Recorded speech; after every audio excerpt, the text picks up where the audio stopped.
चलिए भाई, इंट्रोडक्शन की जरूरत है? हाँ या ना? चलिए, तो हम कुछ आगे चले गए थे, तो पीछे की जो बातें हैं वो एक बार पढ़ लेते हैं, क्योंकि हम कनेक्ट नहीं कर पाएंगे। आप में से ऐसे कितने लोग हैं जो पहले कहीं ना कहीं कोचिंग ले चुके हैं? चलिए, आप कहाँ से हैं? क्या नाम है आपका? नारायण कुमार। कौशल, कहाँ से? करौली। नाम? कहाँ से हैं? कोटा। नाम? गौरव कुमार। सिरसा, हरियाणा।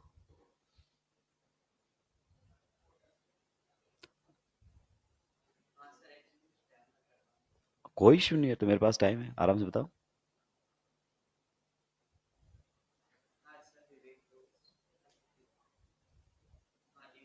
ओके।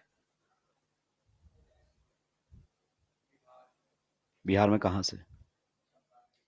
चंपारण। कहाँ से? समस्तीपुर से। चलिए, ठीक है। तो अपन कुछ बेसिक बातें पढ़ेंगे। देखिए, दो बातें हैं।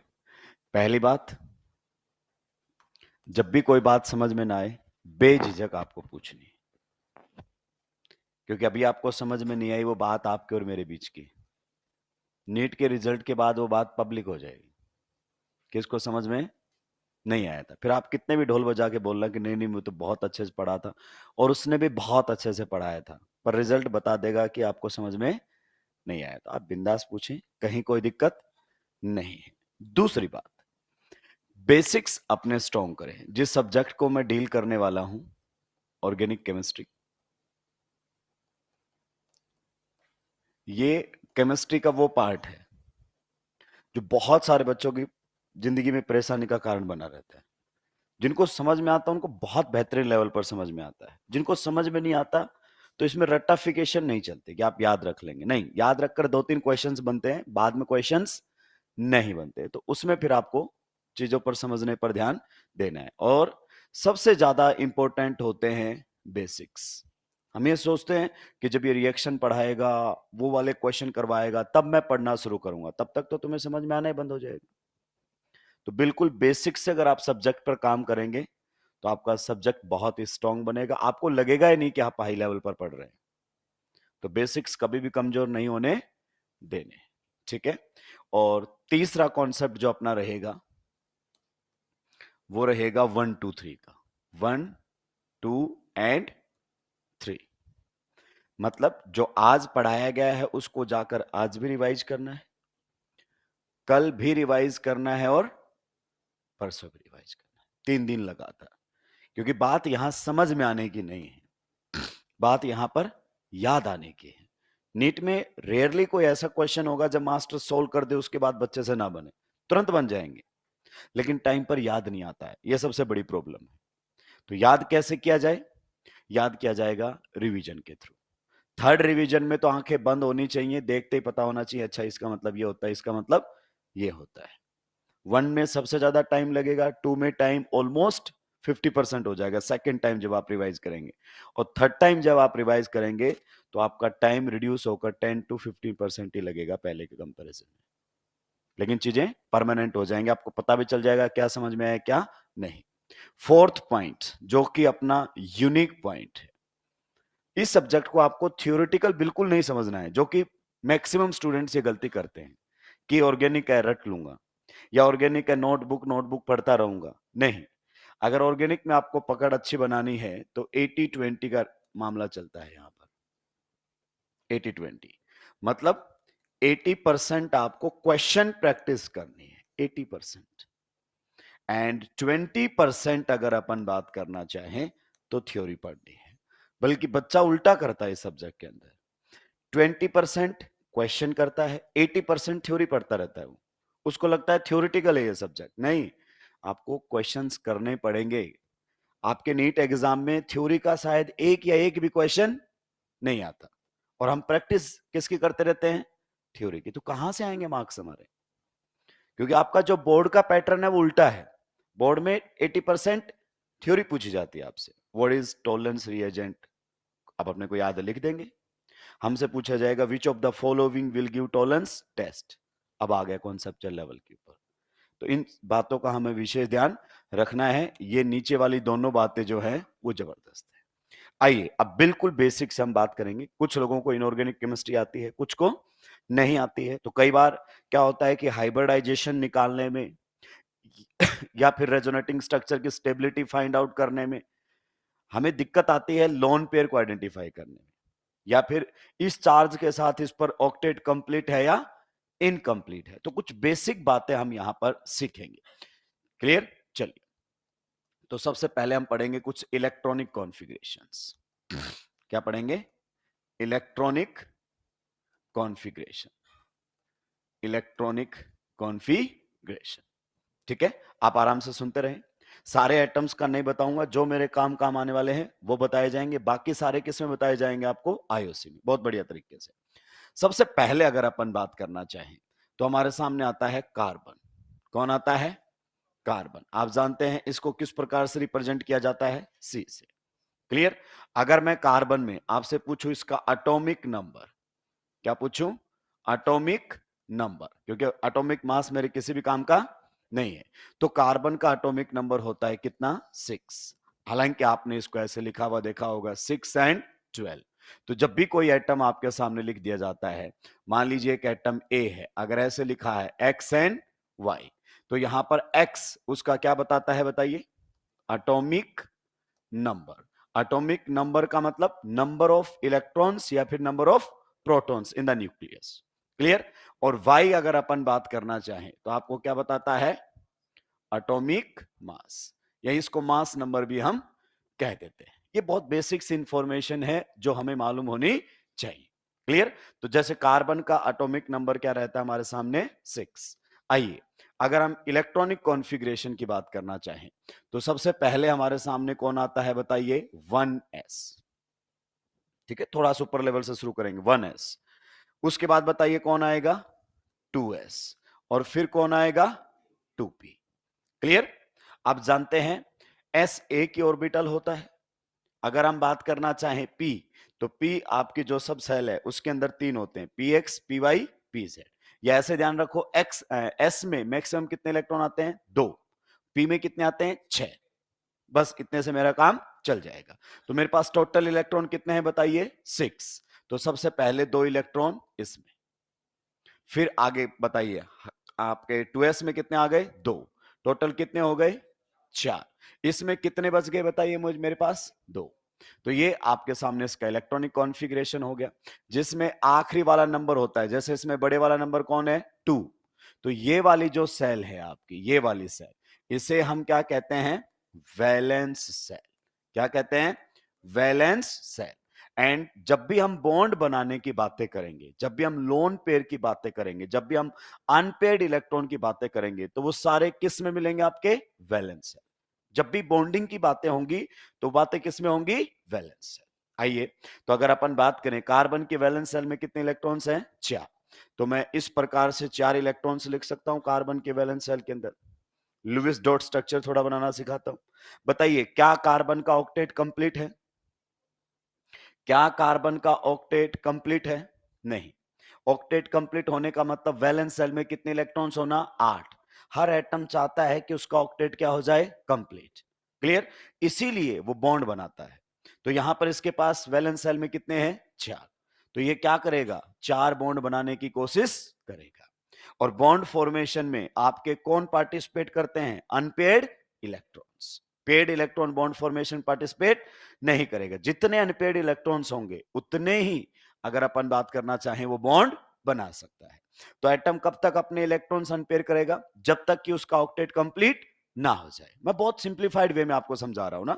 तो जैसे कार्बन के पास हाल फिलहाल कितने अनपेड इलेक्ट्रॉन है? 4। ये कौन से ग्राउंड इलेक्ट्रॉनिक कॉन्फ़िगरेशन में? Ground state, first excited state, उसका कोई लेना देना नहीं, कोई नहीं पूछने वाला हमसे। तो इसके पास है 4। अब आपके पास समझो कोई और एटम आ जाए, मान लीजिए अगर अपन बात करना चाहें हाइड्रोजन ही आ जाए, तो हाइड्रोजन के वैलेंस सेल में कितना इलेक्ट्रॉन होता है? 1। फिर से अगर अपन बात करें एक और हाइड्रोजन आ जाए, वैलेंस सेल में कितना इलेक्ट्रॉन है? 1। फिर से हाइड्रोजन आ जाए, वैलेंस शेल में कितना इलेक्ट्रॉन है? एक। फिर से हाइड्रोजन आ जाए, वैलेंस शेल में कितना इलेक्ट्रॉन है? एक। अब आप समझो होता क्या है, ये आपस में बॉन्ड बनाते हैं, मतलब ये इलेक्ट्रॉन्स क्या हो गए हैं? शेयर। शेयर करने का मतलब है कि जो हाइड्रोजन वाला इलेक्ट्रॉन है, अब कार्बन भी अपने ऑक्टेट में काउंट करेगा, और हाइड्रोजन इस इलेक्ट्रॉन को अपने वाले ऑर्बिटल में काउंट करेगा। सिमिलरली यहां पर भी इन्होंने इलेक्ट्रॉन्स की क्या की है? शेयरिंग। सिमिलरली यहां पर भी इन्होंने इलेक्ट्रॉन्स की क्या है? शेयरिंग। सिमिलरली यहां पर भी इन्होंने क्या की? इलेक्ट्रॉन्स की शेयरिंग। तो अब आपसे मैं पूछना चाहूं, ये जो आपका मॉलिक्यूल है, इसमें कार्बन के वैलेंस सेल में कितने इलेक्ट्रॉन्स है? इस मॉलिक्यूल में दो क्वेश्चन है, समझिए। अगर मैं आपसे पूछूं कार्बन के वैलेंस सेल में कितने इलेक्ट्रॉन्स हैं, तो आप बता सकते हैं 4 electrons in the valence shell. अगर मैं पूछूं इस मॉलिक्यूल में कार्बन के वैलेंस सेल में कितने इलेक्ट्रॉन्स हैं, तो जो बॉन्ड बनाए हुए हैं वो काउंट करने हैं। कैसे काउंट किए जाएंगे कार्बन के वैलेंस सेल में? कार्बन के वैलेंस सेल में ये वाले इलेक्ट्रॉन्स भी काउंट होंगे। और अगर मैं पूछूं आपसे कि बताइए हाइड्रोजन के वैलेंस सेल में कितने इलेक्ट्रॉन्स हैं, तो आप बोलोगे दो। दो। हाइड्रोजन का क्या कंप्लीट है यहां पर? डुप्लेट। और कार्बन का क्या कंप्लीट है यहां पर? ऑक्टेट। यानी कि अगर अपन बात करना चाहें, कार्बन को अगर ऑक्टेट कंप्लीट करना है तो कितने बॉन्ड बनाएगा? चार। चार बॉन्ड बनाते ही कार्बन का ऑक्टेट कंप्लीट है। वो चारों बॉन्ड आपके सिग्मा भी हो सकते हैं, उनमें से एक बॉन्ड भी पाई हो सकता है और एक से ज्यादा बॉन्ड भी। अब बताइए, जैसे ही कार्बन ने कितने बॉन्ड बनाए? चार। तो बताइए कार्बन के ऊपर वैलेंस सेल में कोई इलेक्ट्रॉन्स बचा क्या? वैलेंस सेल में कितने इलेक्ट्रॉन्स थे? चार। चार के चार इलेक्ट्रॉन्स आपके बॉन्ड फॉर्मेशन में चले गए हैं। तो कार्बन जब चार बॉन्ड बनाएगा तो उस पर कोई भी इलेक्ट्रॉन बचेगा ही नहीं। ना तो अनपेड मतलब सिंगल, ना ही पेड मतलब लोन पेड, कोई इलेक्ट्रॉन नहीं है। क्लियर? अब देखो इसमें चारों सिंगल बना रखे हैं। हो सकता है कि आपके सामने इस प्रकार से आ जाए कार्बन। अब आप देखो इस कार्बन में अगर अपन बात करना चाहें किसी भी एक कार्बन की, इस वाले कार्बन की बात कर लेते हैं, तो इसको देखो, इसने ये बॉन्ड कौन सा बनाया है? सिग्मा। ये भी कौन सा बनाया है? सिग्मा। दो एटम्स के बीच में बनने वाला पहला बॉन्ड सिग्मा। आप समझिए बिल्कुल बेसिक से, अगर एक एटम एक्स है और एक एटम वाई है, तो एक्स और वाई में पहला बॉन्ड जो बनेगा वो कौन सा बनेगा? सिग्मा। दूसरा बॉन्ड जो बनेगा वो कौन सा बनेगा? पाई। उसके बाद भी जो बनेगा वो पाई। तो जब भी दो एटम्स के बीच में मल्टीपल बॉन्ड होते हैं, क्या होते हैं? Multiple bond. तो पहला बॉन्ड कौन सा होगा? सिग्मा। पहला बॉन्ड सिग्मा, और बाकी सारे बॉन्ड क्या होते हैं? पाई। ये हमें मालूम होना चाहिए। तो यहां पर अगर अपन बात करें, कार्बन हाइड्रोजन में बॉन्ड सिग्मा, कार्बन हाइड्रोजन में बॉन्ड सिग्मा, कार्बन कार्बन में पहला बॉन्ड सिग्मा और दूसरा बॉन्ड पाई। आप बताओ कार्बन के टोटल कितने बॉन्ड बने हुए हैं? चार बॉन्ड। बताइए कार्बन का ऑक्टेट कंप्लीट है कि नहीं है? कंप्लीट है। लेकिन यहां पर चारों कैसे थे? सिग्मा। पर यहां तीन सिग्मा और एक पाई। अगर आपसे पूछे कार्बन ने कितने सिग्मा बॉन्ड बनाए, इस वाले कार्बन ने एक, दो, तीन। पहला बॉन्ड सिग्मा, बाकी सारे बॉन्ड पाई। चलिए नेक्स्ट अगर अपन बात करना चाहें, मान लीजिए हमारे सामने ये मॉलिक्यूल आ गया है, ये वाला मॉलिक्यूल। क्लियर? अब अगर अपन बात करें इस कार्बन पर, पर्टिकुलरली मैं बात करना चाहूं इस कार्बन, तो बताओ इसने टोटल कितने बॉन्ड बना रखे हैं? चार। ये पहला बॉन्ड, ये दूसरा बॉन्ड, ये तीसरा बॉन्ड, ये चौथा बॉन्ड। बताइए कार्बन जब चार बॉन्ड बना लेता है तो ऑक्टेट कंप्लीट होता है कि incomplete? Complete. 8 electron valence shell में आ जाते हैं। कोई इलेक्ट्रॉन कार्बन पर बचता है? नहीं बचता। वैलेंस सेल में होते ही चार है, चारों ही बॉन्ड फॉर्मेशन में चले गए हैं। क्लियर? तो यहां पर आपके कार्बन के वैलेंस सेल में 8 इलेक्ट्रॉन है, ऑक्टेट कंप्लीट है। बताओ ये बॉन्ड कैसा है? सिग्मा। ये कार्बन कार्बन में टोटल कितने बॉन्ड बने हुए हैं? तीन। तो इनमें से एक तो क्या है? सिग्मा, और दो क्या है? सही बात है कि नहीं है? ये आप लोगों के सामने इस प्रकार से सिग्मा पाई है। मतलब कार्बन टोटल मिलाकर कितने बॉन्ड बनाएगा? चार। वो चारों सिग्मा भी हो सकते हैं, उसमें तीन सिग्मा एक पाई भी हो सकता है, उसमें दो सिग्मा और दो पाई भी हो सकते हैं। किसी तरीके से हो सकता है, उससे कोई लेना देना नहीं है। ये कोई कंपल्सन नहीं है कि चारों ही सिग्मा होने चाहिए या फिर उनमें से एक पाई होना चाहिए, ऐसा कोई कंपल्सन नहीं है। टोटल कितने होने चाहिए? चार। चार बॉन्ड बनाते कार्बन का ऑक्टेट कंप्लीट। नोट डाउन करेंगे, आगे बढ़ूंगा।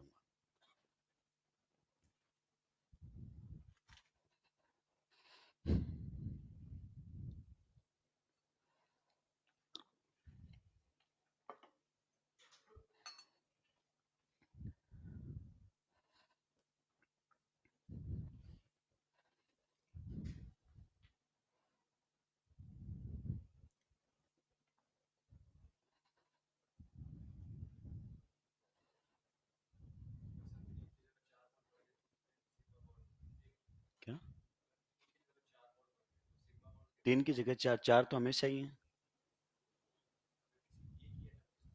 एक एटम के साथ 4 बॉन्ड बनाने के लिए फिर आपको केमिकल बॉन्डिंग बहुत अच्छे से आनी चाहिए, तो वो केमिकल बॉन्डिंग में आपको समझाया जाएगा।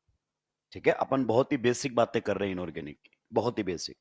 जब केमिकल बॉन्डिंग इनऑर्गेनिक में स्टार्ट होगा तो वो आपको और क्लियरिटी लाई जाएगी।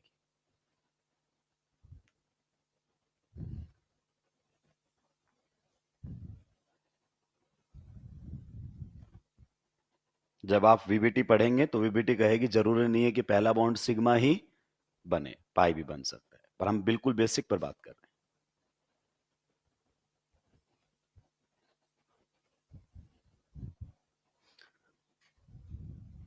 सुलटा दिया सभी नहीं, तो इससे आपको सिग्मा पाई बॉन्ड काउंटिंग में भी आसानी हो जाएगी। दो एटम में पहला बॉन्ड सिग्मा, बाकी सारे बॉन्ड पाई।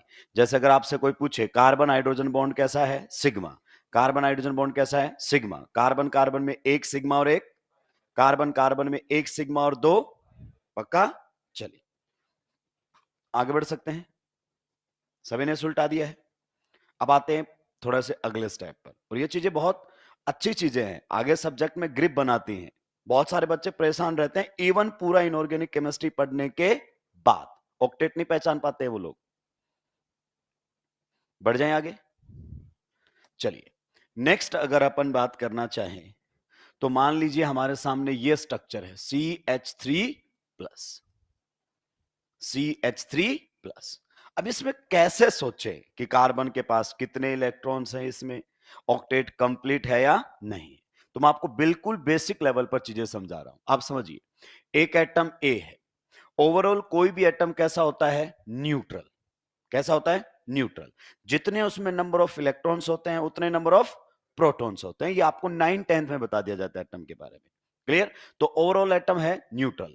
अगर मान लीजिए मैंने यहां से एक इलेक्ट्रॉन निकाल दिया है, एक इलेक्ट्रॉन इससे बाहर निकाल दिया है, तो अब इसमें इलेक्ट्रॉन्स की संख्या कम और प्रोटॉन्स की संख्या ज्यादा। या ऐसे समझो, जब भी इलेक्ट्रॉन चला जाएगा तो उस पर कैसा चार्ज आ जाएगा एटम में, यूनिट पॉजिटिव। पॉजिटिव चार्ज आ गया। इधर देखो प्लस माइनस मिलाकर न्यूट्रल, इधर भी कैसा है, न्यूट्रल। चार्ज ना इधर भी क्रिएटेड नॉर भी डिस्ट्रॉयड।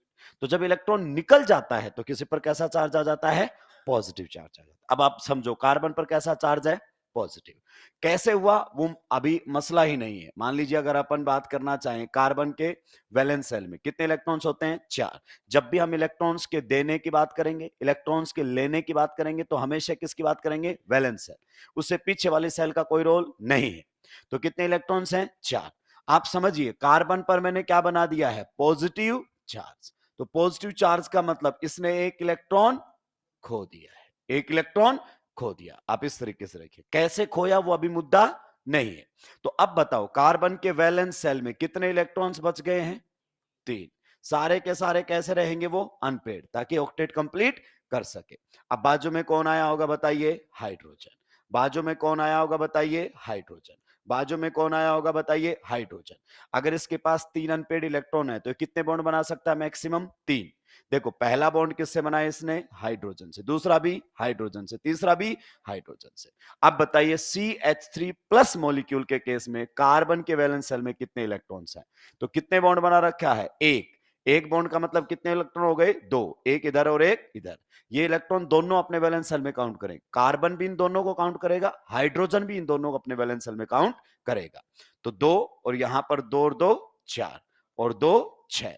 तो बताइए यहां पर कार्बन के वैलेंस शेल में कितने इलेक्ट्रॉन्स हो गए, 6 इलेक्ट्रॉन्स। आप बताइए ऑक्टेट कंप्लीट है या इनकंप्लीट है, इनकंप्लीट अगर अपन बात करना चाहें तो यहां पर ऑक्टेट आपको दिखाई देगा। इससे आप इलेक्ट्रोफाइल पहचानना सीखेंगे बाद में। अगर किसी का ऑक्टेट इनकंप्लीट है तो वो रिएक्शन में इलेक्ट्रॉन्स को एक्सेप्ट करेगा, will act as an electrophile. लेकिन बच्चों को पता ही नहीं चलता कब कंप्लीट और कब इनकंप्लीट है। आइए अब आप समझने लग जाओगे।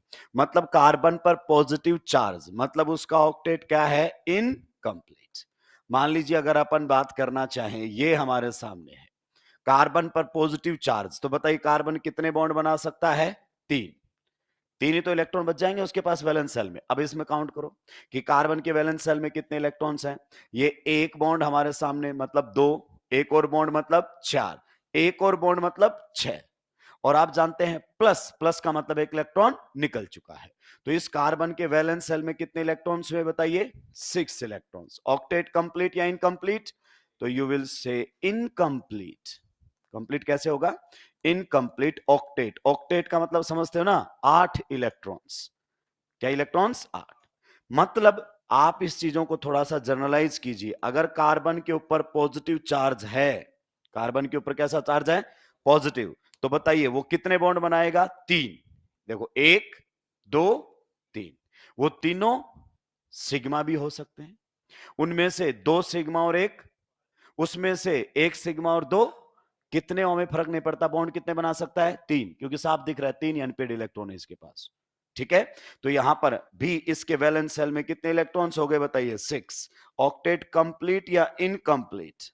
तो यहां पर हमारे सामने रहेगा इनकम्प्लीट ऑक्टेट। सही बात है कि नहीं है? तो जल्दी से सुलटाइए, आगे बढ़ेंगे।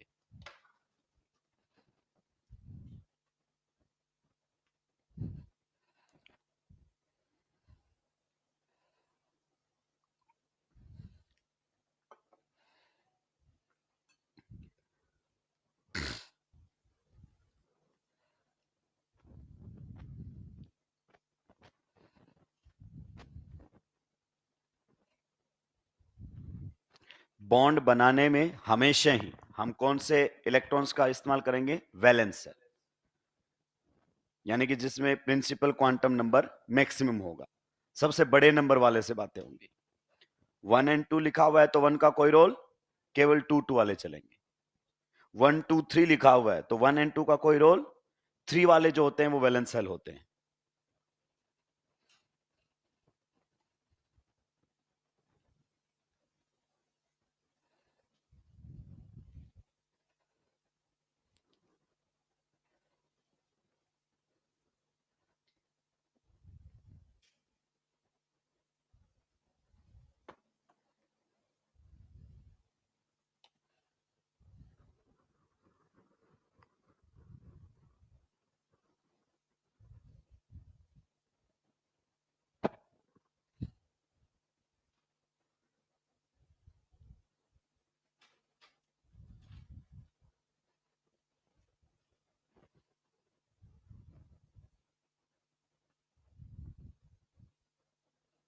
सुलटा दिया है क्या?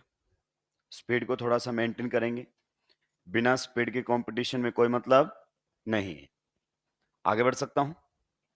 चलिए, आइए अब समझते हैं किसी एटम पर नेगेटिव चार्ज का मतलब क्या होता है। मान लीजिए एक एटम एक्स है, तो इसमें न्यूट्रल होता है। ओवरऑल एटम क्या होता है? न्यूट्रल। जितने इलेक्ट्रॉन्स उतने ही प्रोटॉन्स। क्लियर? अगर किसी पर प्लस चार्ज है मतलब उसने इलेक्ट्रॉन खो दिया, किसी पर माइनस चार्ज है मतलब उसने एक्स्ट्रा इलेक्ट्रॉन ले लिया जो उसका खुद का नहीं। हमेशा इस बात को समझिए। तो अगर हम किसी को इलेक्ट्रॉन दे दें, मतलब इसको कितना इलेक्ट्रॉन दे दें? 1। तो अगर किसी में इलेक्ट्रॉन ऐड कर देते हैं तो बताइए उस पर कैसा चार्ज आ जाएगा? नेगेटिव। तो आप समझिए, जब किसी पर नेगेटिव चार्ज है मतलब उसके पास एक इलेक्ट्रॉन एक्स्ट्रा है जो उसके खुद का नहीं है। कई बार बच्चे के दिमाग में होता है नेगेटिव का मतलब लोन पेयर। नहीं, ये बेवकूफ वाली बात है। नेगेटिव का मतलब लोन पेयर नहीं होता है। नेगेटिव का मतलब एन एक्स्ट्रा इलेक्ट्रॉन। ये तो आपको इलेक्ट्रोस्टैटिक्स में भी, फिजिक्स में बताया जाता है। क्लियर? आइए अब हम इसको कैसे समझे। आइए, कार्बन पर जब नेगेटिव बने तो इसका मतलब क्या समझा जाए? कार्बन पर जब बना हो नेगेटिव तो इसका मतलब क्या समझा जाए? बहुत सारे बच्चों जो नीट एस्पिरेंट है ना, अगर उसमें पूछ लिया जाए इसमें कार्बन के वैलेंस शेल में कितने इलेक्ट्रॉन है, नहीं बता पाते। और जब इलेक्ट्रॉन नहीं बता पाओगे तो फिर हाइब्रिडाइजेशन की तो बात ही मत कीजिए। तो फिर कैसे डील किया जाए? आइए, नेगेटिव चार्ज हमारे सामने है। बताइए कार्बन के वैलेंस शेल में कितने इलेक्ट्रॉन्स होते हैं? 4। और कार्बन पर कैसा चार्ज है? नेगेटिव। मतलब इसको एक इलेक्ट्रॉन एक्स्ट्रा मिला हुआ है। क्लियर? कैसे मिला वो मुद्दा ही नहीं है, मैं तो चीजें समझा रहा हूं आपको। अब बताइए कार्बन के वैलेंस शेल में कितने इलेक्ट्रॉन्स हो गए? 5। इसको ऑक्टेट कंप्लीट करने के लिए कितने बॉन्ड बनाने चाहिए? आप बताओ, कितने बॉन्ड बनाना चाहिए? आप समझिए, अगर हम बॉन्ड फॉर्मेशन की बात करना चाहें इसके अंदर, यहां पर हम लिख लेते हैं ये कुछ इस प्रकार से हमारे सामने दिया हुआ नेगेटिव चार्ज। मान लीजिए इसने एक हाइड्रोजन से बॉन्ड बना लिया है। बताइए अब इसके वैलेंस शेल में कितने इलेक्ट्रॉन्स हो गए हैं? 2। एक बॉन्ड का मतलब 2 इलेक्ट्रॉन्स। 2 4 और 2 6। पक्का? चल, नेक्स्ट अगर अपन बात करना सॉरी, 2 2 4 और 2 6। अब बताइए कितने इलेक्ट्रॉन्स हो गए उसके वैलेंस सेल में? कितने? 2 2 4 और 3 7। ऑक्टेट कंप्लीट हुआ? नहीं हुआ। नेक्स्ट अगर अपन बात करना चाहें, अगर हम एक और बॉन्ड यहां पर बना दें, तब बताइए ऑक्टेट कंप्लीट हो गया है? तो इनको बॉन्ड फॉर्मेशन में जाने की जरूरत ही नहीं है। तो ये वाले इलेक्ट्रॉन जो बच गए हैं, जो बॉन्ड फॉर्मेशन में नहीं जाते, अगर एक इलेक्ट्रॉन बच जाता है तो उसको हम बोल देते हैं रेडिकल। क्या बोल देते हैं? रेडिकल। या कई बार आप वर्ड सुनोगे फ्री रेडिकल, एक ही बात है। इसको कई बार हम रेडिकल, फ्री रेडिकल या इसे अनपेड इलेक्ट्रॉन बोलते हैं। और जब दो इलेक्ट्रॉन बच जाते हैं दोस्त, तो वो आपके सामने क्या कहलाता है? Lone pair. लोन पेयर यानी कि पेयर ऑफ इलेक्ट्रॉन्स को, किसको? पेयर ऑफ इलेक्ट्रॉन्स को हम क्या कहते हैं? Lone pair. आगे बात समझ में? तो जब दो इलेक्ट्रॉन बच जाएं तो उसे लोन पेयर कहेंगे। एक सिंगल इलेक्ट्रॉन बच जाए तो उसे हम क्या कहेंगे? रेडिकल। तो अब बताओ, अगर अपन बात करना चाहें CH3 माइनस कि अगर हम स्ट्रक्चर बनाना चाहें, कार्बन पर कैसा चार्ज है?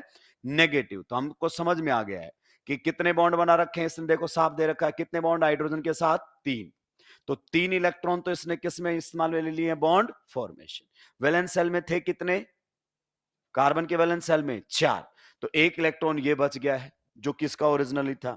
एक इस पर कैसा चार्ज है? नेगेटिव। नेगेटिव का मतलब इलेक्ट्रॉन कहीं और से आया है जो इसका खुद का नहीं है। तो ये आपके सामने बन गई है, अगर अपन बात करें CH3 माइनस की लुईस डॉट स्ट्रक्चर।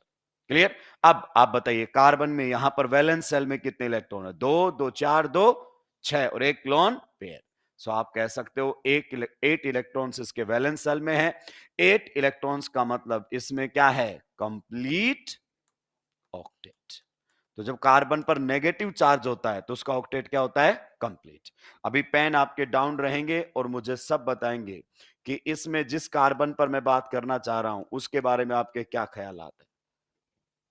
इस कार्बन में बताना है कि इसके वैलेंस सेल में कितने इलेक्ट्रॉन्स हैं। सारी बातें आपको वन बाय वन यहां पर करनी है। ये बेसिक्स हैं और यही सबसे जबरदस्त है। इस प्रकार से हमारे सामने लिख कर देता है। तो आप बताइए कार्बन ने कितने बॉन्ड बना रखे हैं? 1 2 3। कार्बन के वैलेंस सेल में कितने इलेक्ट्रॉन होते थे? 4। तो एक इलेक्ट्रॉन तो बच गया जो बॉन्ड फॉर्मेशन में नहीं गया है। और कैसा चार्ज है? नेगेटिव। नेगेटिव का मतलब एक इलेक्ट्रॉन इसका नहीं है, किसी और का भी होगा। तो एक इलेक्ट्रॉन एक्स्ट्रा। तो ये आपके सामने स्ट्रक्चर बन गई। बताइए अब वैलेंस सेल में कितने इलेक्ट्रॉन्स हो गए? 2 2 4 2 6 और 2। तो ऑक्टेट कंप्लीट या इनकंप्लीट? तो कार्बन पर नेगेटिव चार्ज का मतलब ऑक्टेट कंप्लीट। इधर बताइए कार्बन ने कितने बॉन्ड बना रखे हैं? 1 2 3। सही बात है। आप बताइए कार्बन के वैलेंस सेल में इलेक्ट्रॉन कितने होते हैं? 4। एक बचा हुआ है और एक इस पर कैसा चार्ज है? नेगेटिव। नेगेटिव का मतलब एक इलेक्ट्रॉन इसका खुद का नहीं है। तो बताइए इसके वैलेंस सेल में कितने इलेक्ट्रॉन्स हो गए? 8 इलेक्ट्रॉन्स। ऑक्टेट कंप्लीट या इनकंप्लीट? कंप्लीट। सुलटाइए।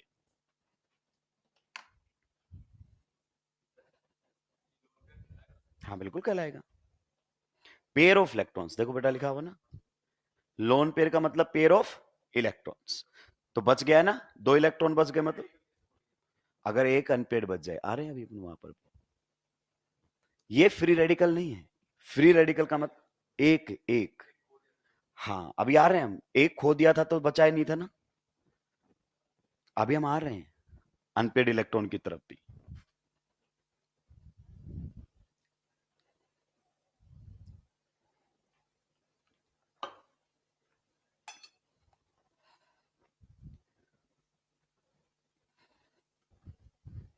ये सब तो आपने +1 में सीखा होगा।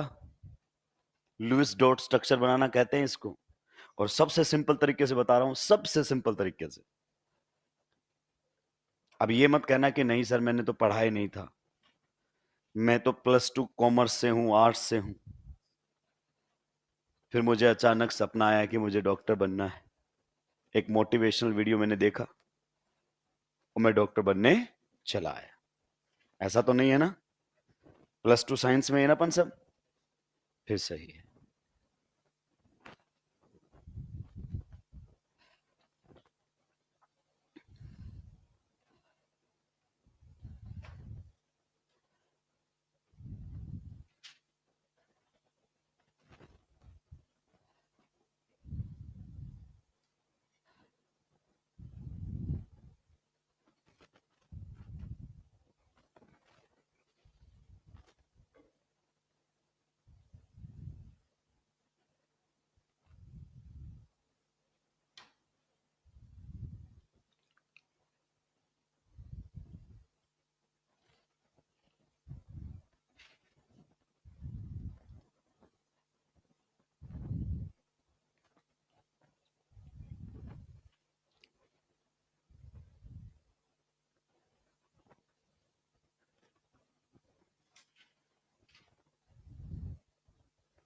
सुलटा दिया सभी ने, आगे बढ़ सकते हैं। मान लीजिए अगर अपन बात करना चाहें, हमारे सामने लिखा हुआ है CH3 रेडिकल। क्या लिखा हुआ है? देखो अनपेड इलेक्ट्रॉन साफ साफ दिखाई देगा ऐसे। लोन पेयर को कई बार दिखाएगा, कई बार नहीं दिखाएगा। जैसे अगर अपन बात करना, देखो CH3 माइनस लिखा हुआ ना, इसको ऐसे लिखे, एक ही बात, ठीक है। नेगेटिव हमेशा दिखाएगा, चार्ज नहीं छुपा सकता। लोन पेयर को चाहे तो दिखाए, चाहे तो नहीं दिखाए, ये तो बच्चा अपने आप पहचानेगा। लेकिन अनपेड इलेक्ट्रॉन को दिखाता है, जैसे ये है। अब इसमें पूछे कि कार्बन के वैलेंस सेल में कितने इलेक्ट्रॉन्स हैं। आप बताइए, कार्बन के वैलेंस इलेक्ट्रॉन्स सेल में कितने इलेक्ट्रॉन्स होते हैं? 4। बहुत बेसिक सी बात है, 9th-10th का बच्चा जानता है। कितने बॉन्ड बना रखे हैं इसने? 3। एक हाइड्रोजन के साथ, दूसरा भी हाइड्रोजन के साथ, तीसरा भी हाइड्रोजन के साथ। आप बताइए इसके वैलेंस सेल में कितने इलेक्ट्रॉन्स हो गए? 2, 2 4, 2 6 और एक बॉन्ड का मतलब कितने इलेक्ट्रॉन काउंट करने हैं? 2। तो इसके वैलेंस सेल में कितने इलेक्ट्रॉन्स हो गए हैं? 7। अब देखो ये एक इलेक्ट्रॉन अकेला पड़ा हुआ है कि नहीं पड़ा हुआ है? इसे ही हम क्या कहते हैं? इसे ही हम कहते हैं अनपेयर्ड इलेक्ट्रॉन। क्या कहते हैं? Unpaired electron. Unpaired electron, paired का मतलब क्या होता है? Lone pair. अनपेयर का मतलब एक सिंगल इलेक्ट्रॉन है। और इसी को ही हम कई बार क्या कह देते हैं? रेडिकल। रेडिकल के फॉर्म में आपका सामने आ जाता है। रेडिकल का मतलब उसके पास अनपेयर्ड इलेक्ट्रॉन है, एक सिंगल इलेक्ट्रॉन उसके पास अवेलेबल है। ये हमारे सामने, इसका मतलब कार्बन अगर 3 बॉन्ड बना रहा है, कोई चार्ज नहीं है। देखो कार्बन 3 बॉन्ड के साथ नेगेटिव चार्ज, मतलब उस पर क्या होगा? Lone pair. कार्बन 3 बॉन्ड के साथ पॉजिटिव चार्ज, मतलब कोई इलेक्ट्रॉन नहीं बचा उसके पास। और कार्बन केवल 3 बॉन्ड, कोई चार्ज ही नहीं है, मतलब एक इलेक्ट्रॉन उसके पास क्या होगा? अनपेयर्ड। जैसे अगर आपके सामने कुछ इस तरीके से स्ट्रक्चर बनाई जाए, इस तरीके से स्ट्रक्चर बनाई जाए, और इस स्ट्रक्चर में आपसे पूछा जाए, ये आपके सामने है, इस स्ट्रक्चर में आपसे पूछा जाए कि बताइए इस कार्बन के वैलेंस सेल में कितने इलेक्ट्रॉन्स हैं, तो बताइए आपको साफ साफ दिखाई देता है ऐसे। देखो कार्बन के वैलेंस सेल में कितने होते हैं? 4। कितने बॉन्ड बना लिए इसने? 1 2 3, 3 बॉन्ड है, सिग्मा पाई से कोई फर्क। तो कितना इलेक्ट्रॉन बच गया? 1। क्लियर? तो आप देखो 2 2 4 2 6 और 1 7, तो इसके वैलेंस सेल में कितने इलेक्ट्रॉन्स हैं? 7 इलेक्ट्रॉन। सुलटाइए जल्दी से।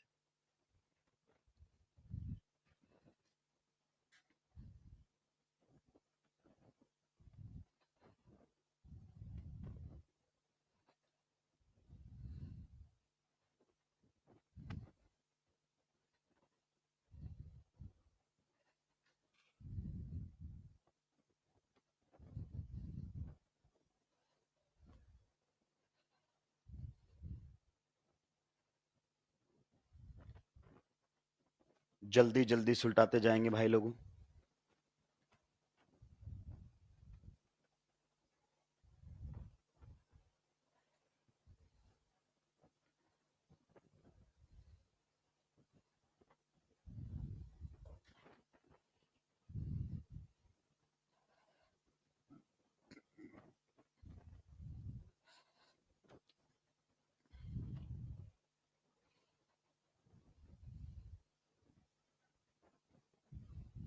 सुलटा दिया है सभी ने।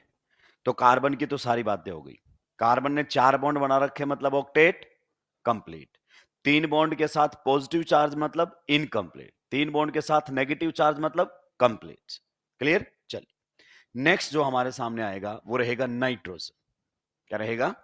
नाइट्रोजन। तो बताइए अगर अपन बात करना चाहें नाइट्रोजन का, एटॉमिक नंबर कितना होता है? 7। And atomic mass 14, 14। हमें एटॉमिक मास से कोई लेना देना ही।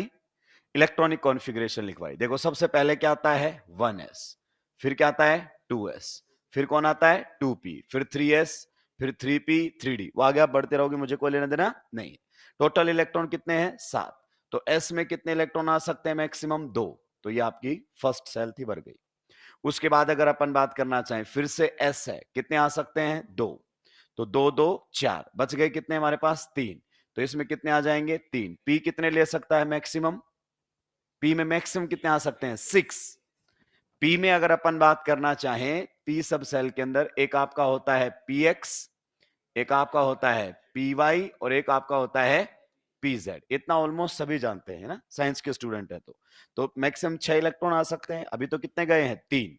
मुझे इनमें दिलचस्पी नहीं है, मुझे तो बस इतने में दिलचस्पी है कि नाइट्रोजन के वैलेंस शेल में कितने इलेक्ट्रॉन्स हैं, 5।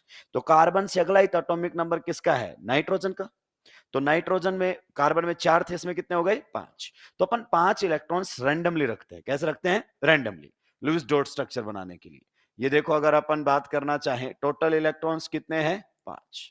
अब इसको अपना ऑक्टेट कंप्लीट करना है। क्या करना है, कंप्लीट। मतलब ये चाहता है कि इसके वैलेंस शेल में कितने इलेक्ट्रॉन्स आ जाएं, वैलेंस शेल में कितने आ जाएं, 8। अभी कितने हैं, 5। तो 3 और लाने इसको, और 3 क्या करके लाएगा, ये सेरीन।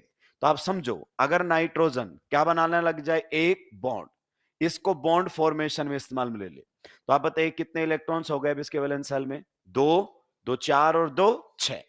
एक और इलेक्ट्रॉन से बॉन्ड बना ले, अब बताओ कितने हो गए, 2, 2 4, 2 6 और 1 7। नहीं होना तो एक और से बॉन्ड बना ले। अब देखो, 2, 2 4, 2 6 और 2 8। बॉन्ड बनाने का मतलब समझ रहे हो, एक इलेक्ट्रॉन इसका, एक जो एटम ने बॉन्ड बनाया होगा उसका, एक इलेक्ट्रॉन इसका, दूसरे एटम ने बॉन्ड बनाया होगा उसका, एक इलेक्ट्रॉन इसका और एक जिसने बॉन्ड बनाया होगा उसका, क्योंकि एक बॉन्ड में कितने इलेक्ट्रॉन्स होते हैं, 2। अब नाइट्रोजन में, अब इसमें इलेक्ट्रॉन्स काउंट करोगे तो ये सारे इलेक्ट्रॉन्स काउंट होंगे इसके वैलेंस शेल में। यानी कि अब ये इलेक्ट्रॉन भी इसके वैलेंस शेल में काउंट किया जाएगा बॉन्ड बनने के बाद। ये इलेक्ट्रॉन भी इसके वैलेंस शेल में काउंट होगा, ये इलेक्ट्रॉन भी इसके वैलेंस शेल में काउंट होगा। यानी कि 3 तो इसने बॉन्ड बनाने में लगा लिए। अब बताओ कितने इलेक्ट्रॉन बच गए हैं, 2। तो ये आपके सामने पेयर ऑफ इलेक्ट्रॉन्स बच गया है, और इसी को ही हम क्या कहते हैं, lone pair. Pair of electrons मतलब लॉन पेयर। अब आपको देखो सारी बातें क्लियरली पता चल गई कि नहीं पता चल गई, कि नाइट्रोजन जब 3 बॉन्ड बनाएगा तो कितना लोन पेयर रखेगा, 1। तो वो एग्जामिनर है, दिखाए ना दिखाए उसकी मर्जी, ऐसे लिख देता है बहुत बार। NH3, अभी मैं बताता हूं, अच्छे अच्छे लोग परेशान रहते हैं इसमें। बोलता है identify the number of nucleophiles, और लिखा हुआ NH3। अब बच्चा बोलता है, इस न्यूक्लियोफाइल वो होते हैं ना, अब तो ये समझो कम से कम कि जिसके पास लोन पेयर होता है वो क्या होता है, न्यूक्लियो। लेकिन बच्चा बोलता है मुझे कैसे पता चलेगा कि लोन पेयर है, या बेसिक्स क्लियर नहीं, सर उसको ऐसे बनाकर देना चाहिए फिर मैं पहचान लूंगा। फिर वो बता नहीं देगा, फोर्थ ऑप्शन सही है, जो पूछना था वही तो बता दिया, तो फिर मतलब ही क्या है। तो मुझे कैसे पता चलेगा कि अगर सर मान लीजिए मेरे सामने ये अमोनिया लिखा हुआ है, तो इसमें नाइट्रोजन के वैलेंस शेल में कितने इलेक्ट्रॉन्स हैं। तो बहुत बेसिक है। आप बताइए नाइट्रोजन के वैलेंस शेल में होते कितने हैं, 5। बिल्कुल, एक से तो इसने बॉन्ड बना लिया, किसके साथ, हाइड्रोजन के साथ। कितने बॉन्ड बनाए हाइड्रोजन के साथ इसने, 2। मतलब टोटल 3। एक और से बॉन्ड बना लिया, एक और से बॉन्ड बना लिया। आप बताइए कितने इलेक्ट्रॉन्स का इस्तेमाल इसने बॉन्ड फॉर्मेशन कर लिया है, 3। तो बच गए कितने, 2। 2 बच गए कि नहीं बच गए, तो आप देख लो। अब आप इसके वैलेंस शेल में कितने इलेक्ट्रॉन्स बताओगे, 2, 2 4, 2 6 और 1 लोन पेयर। तो कितने इलेक्ट्रॉन्स हो गए हैं, 8। तो ऐसे बना के दे तो दुनिया बता देगी, लेकिन ऐसे बना के दे तो हमें पता ही नहीं चलता है। तो हमें ऐसे देगा, हमें पता होना चाहिए लोन पेयर इसके ऊपर है या फिर नहीं है। टोटल कितने बॉन्ड बने हुए हैं, 3। सारे सिग्मा बने या पाई बने, हमें उससे कोई लेना देना, बनाएगा कितना, 3। आइए, अगर मान लीजिए आप लोगों के सामने ये स्ट्रक्चर बनी हुई है, ये स्ट्रक्चर आप लोगों के सामने बनी हुई है, और जानना चाहता है कि बताइए नाइट्रोजन के वैलेंस शेल में कितने इलेक्ट्रॉन्स हैं फिलहाल इस स्ट्रक्चर में। तो आप बताइए नाइट्रोजन ने कितना बॉन्ड बना रखा है, 1 2 और एक हाइड्रोजन के साथ 3। क्लियर। तो आप देखो इसके अंदर, यहां पर एक जो बॉन्ड है इसने बनाया किसके साथ, कार्बन के साथ। तो एक इलेक्ट्रॉन इस्तेमाल में लिया, दूसरा बॉन्ड भी बनाया कार्बन के साथ, दूसरा इलेक्ट्रॉन भी इस्तेमाल में ले लिया है। तो 2 इलेक्ट्रॉन बॉन्ड फॉर्मेशन में, एक बॉन्ड किसके साथ, हाइड्रोजन के साथ। तो टोटल कितने इलेक्ट्रॉन बॉन्ड फॉर्मेशन में गए इसके, 3। होते कितने इसके पास, 5। तो अभी भी इसके पास 2 इलेक्ट्रॉन बचे हुए, जिसे हम क्या बोल देते हैं, लोन पेयर। तो बताइए इसके वैलेंस शेल में 2, 2 4, 2 6 और एक lone pair. So how many electrons are there?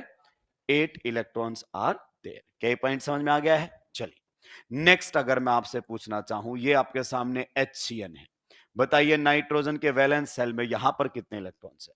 तो आप बताओ नाइट्रोजन ने बॉन्ड फॉर्मेशन में कितनों का इस्तेमाल किया है, 1 2 3। बच गए कितने फिर इसके पास, 2। तो अब बताइए 3 बॉन्ड का मतलब 6 और एक लोन पेयर, कितने इलेक्ट्रॉन्स है इसके वैलेंस शेल में, 8। सुलटाइए जल्दी से।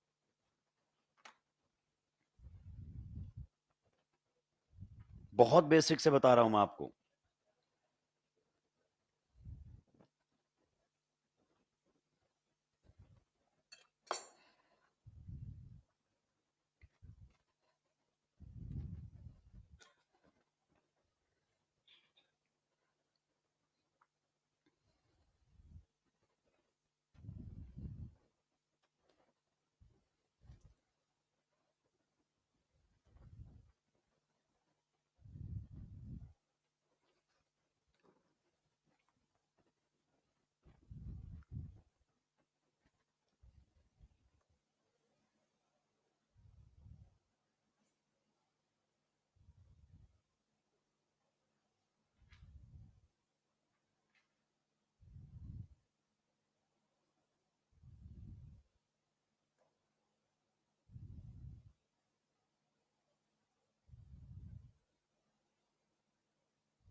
सुलटा दिया सभी ने? पक्का? चलिए आगे बढ़ सकते हैं। नेक्स्ट, आप बताइए नाइट्रोजन के वैलेंस सेल में कितने इलेक्ट्रॉन्स हैं? 5 इलेक्ट्रॉन्स हैं कि नहीं है? ये हमारे सामने है। अगर मैं नाइट्रोजन को 1 इलेक्ट्रॉन दे दूं, कैसे दूं वो कोई मतलब नहीं है। तो आप बताइए, नाइट्रोजन को 1 इलेक्ट्रॉन दे दिया जाए तो नाइट्रोजन के ऊपर कैसा चार्ज आ जाएगा? कैसा चार्ज आ जाएगा बताइए? नेगेटिव। तो नाइट्रोजन पर नेगेटिव चार्ज का मतलब है presence of an extra electron, जो कि उसका खुद का नहीं। नेगेटिव का मतलब इलेक्ट्रॉन है जो कि उसका खुद का नहीं है। नेगेटिव का मतलब बस आप केवल इतना सा समझेंगे। मान लीजिए अगर मैं आपके सामने रख देता हूं NH2 माइनस, NH2 माइनस, और मैं आपसे पूछूं कि बताइए NH2 माइनस में नाइट्रोजन पर कितने लोन पेयर है? तो इसमें बहुत अच्छे अच्छे बच्चे पजल हो जाते हैं, अच्छे अच्छे जो अभी आपके मेजर टेस्ट में 600 प्लस स्कोर कर रहे हैं, उनसे ढंग से आंसर नहीं आते, इनके ढंग से आंसर नहीं आते हैं। क्लियर? तो फिर कैसे हैंडल किया जाए, क्योंकि बेसिक उनको लुईस डॉट स्ट्रक्चर में दिक्कत है। बताइए नाइट्रोजन के वैलेंस सेल में आप बताओ कितने इलेक्ट्रॉन्स होते थे? 5। पक्का? ये इस प्रकार से बना लिया 5। अब बताइए, दो बॉन्ड है इनके, किसके साथ है? हाइड्रोजन, पहला बॉन्ड, दूसरा बॉन्ड, तो 2 इलेक्ट्रॉन तो बॉन्ड फॉर्मेशन में चले गए। अब बताइए कैसा चार्ज है? नेगेटिव। नेगेटिव का मतलब presence of an extra electron. ये बन गई इसकी लुईस डॉट स्ट्रक्चर। तो बताइए, एक पेयर ऑफ इलेक्ट्रॉन्स तो आपके सामने ये हो गया, और एक पेयर ऑफ इलेक्ट्रॉन्स आपके सामने ये हो गया। तो बताइए इसके वैलेंस सेल में कितने इलेक्ट्रॉन? 2, 2 4, 2 6 और 2 8। 8 इलेक्ट्रॉन्स इन वैलेंस सेल। किसी को कोई दिक्कत, आपत्ति, परेशानी? नेक्स्ट, मान लीजिए आपके सामने कुछ इस प्रकार से जो है वो स्ट्रक्चर बनी हुई है। कुछ इस प्रकार से अगर अपन बात करना चाहें, जो है वो स्ट्रक्चर बनी हुई है, और जानना चाहता है कि बताइए इस स्ट्रक्चर के अंदर नाइट्रोजन के वैलेंस सेल में कितने इलेक्ट्रॉन्स हैं। तो बिल्कुल बेसिक से बात करते हैं। ये हमने इस प्रकार से कार्बन हाइड्रोजन बॉन्ड, कोई लेना देना ही नहीं है। आप बताओ, नाइट्रोजन ने 1 इलेक्ट्रॉन शेयर किया, बॉन्ड बनाया, किसके साथ? कार्बन के साथ, एक बॉन्ड बना हुआ है। दूसरा इलेक्ट्रॉन भी शेयर किया और बॉन्ड बनाया, किसके साथ? कार्बन के साथ। 2 इलेक्ट्रॉन तो किस में ले गया? Bond formation. टोटल थे कितने इसके पास? 5। तो ये लो 1, ये लो 2, ये लो 3, 3 इलेक्ट्रॉन बचे हुए। साथ में आप बताओ इस पर कैसा चार्ज आ रहा है? नेगेटिव। नेगेटिव का मतलब इस पर एक एक्स्ट्रा इलेक्ट्रॉन है। बन गया स्ट्रक्चर। तो देखिए, ये भी क्या है? एक लोन पेयर। ये भी क्या है? एक लोन पेयर। तो बताइए इसके वैलेंस सेल में कितने इलेक्ट्रॉन्स हो गए हैं? 8 इलेक्ट्रॉन्स हो गए। किसी को कोई दिक्कत, आपत्ति, परेशानी होनी भी नहीं चाहिए। इस तरीके से अगर अपन बात करना चाहें। अब आते हैं नाइट्रोजन पर पॉजिटिव चार्ज। नाइट्रोजन पर जो पॉजिटिव चार्ज है ना, वो दो तरीके से दिखाई देगा। आप एक साथ लिख लेंगे। अगर मैं बात करना चाहूं positive charge on nitrogen, positive charge on nitrogen atom, दो तरीके से आपको दिखाई देगा। एक दिखाई देगा आपको इनकम्प्लीट ऑक्टेट के साथ और एक दिखाई देगा कंप्लीट ऑक्टेट के साथ। एक आपको दिखाई देगा कंप्लीट ऑक्टेट के साथ, कंप्लीट ऑक्टेट, एक आपको दिखाई देगा इनकम्प्लीट ऑक्टेट। इनकम्प्लीट अगर अपन बात करना चाहें ऑक्टेट के साथ, और एक दिखाई देगा कंप्लीट ऑक्टेट के साथ। बहुत कंफ्यूजन रहता है बच्चों को। मैं फॉर्मल चार्ज वगैरह वर्ड्स अभी इस्तेमाल में नहीं ले रहा हूं, क्योंकि मैं जान रहा हूं कि हमें बहुत बेसिक हमें सीखना है, आईओसी में आपको बातें बताई जाएंगी। देखिए, मान लीजिए अगर अपन बात करना चाहें, ये लिखा हुआ है NH4 पॉजिटिव, क्या लिखा हुआ है NH4 पॉजिटिव। बताइए नाइट्रोजन नॉर्मली कितने बॉन्ड बनाता है? तीन, तीन, और तीन बॉन्ड के साथ कितना लोन पे रखता था? एक। यहां पर नाइट्रोजन के बॉन्ड कितने बने हुए? चार। आप समझिए, मैं बिल्कुल बेसिक से समझा रहा हूं। अगर अपन बात करें नाइट्रोजन के वैलेंस सेल में कितने इलेक्ट्रॉन्स हैं? 5। अगर नाइट्रोजन ने एक बॉन्ड बनाया, दो बॉन्ड बनाए, तीन बॉन्ड बनाए, तो एक लोन पेयर बचा रह गया कि नहीं रह गया? मान लो इसमें से एक इलेक्ट्रॉन किसी को दे दे, मान लो ये आपके सामने H+ आया, हालांकि ये अलग तरीके समझाने का तरीका है, रियलिटी नहीं होती, समझाने का तरीका है। अब आपके सामने कौन आ गया है? H+। आप बताइए हाइड्रोजन के वैलेंस सेल में कितना इलेक्ट्रॉन होता है? एक, एटॉमिक नंबर एक होता है। तो इसमें अगर अपन बात करना चाहें 1s में कितना इलेक्ट्रॉन है? एक। अगर H+ है तो उसने वो इलेक्ट्रॉन भी खो दिया। H+ को हम क्या बोलते हैं? प्रोटॉन। तो इसका मतलब इसके पास कोई इलेक्ट्रॉन नहीं है, और ये बॉन्ड बनाना चाहता है, तो एक इलेक्ट्रॉन तो होना, सही बात है कि नहीं है?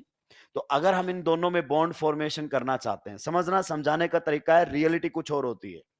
तो अगर मैं नाइट्रोजन से एक इलेक्ट्रॉन किसको दे दूं? हाइड्रोजन को।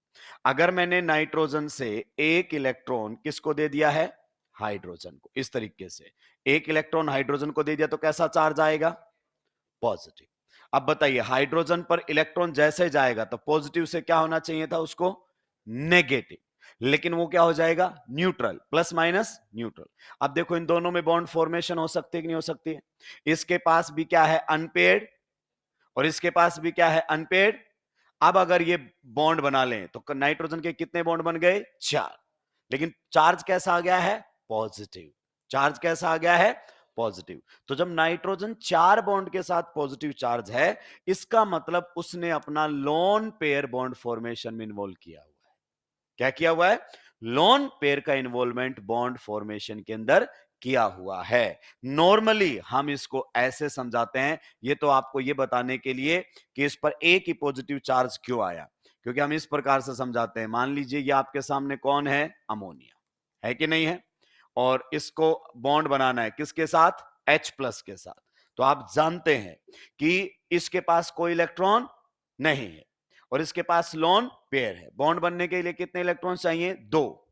अगर दोनों इलेक्ट्रॉन यही ले ले तो बी बॉन्ड बन जाता है। बस उसमें उसको कौन सा बॉन्ड बोल देते हैं? डेटिव या कोऑर्डिनेट बॉन्ड। आगे बात समझ में?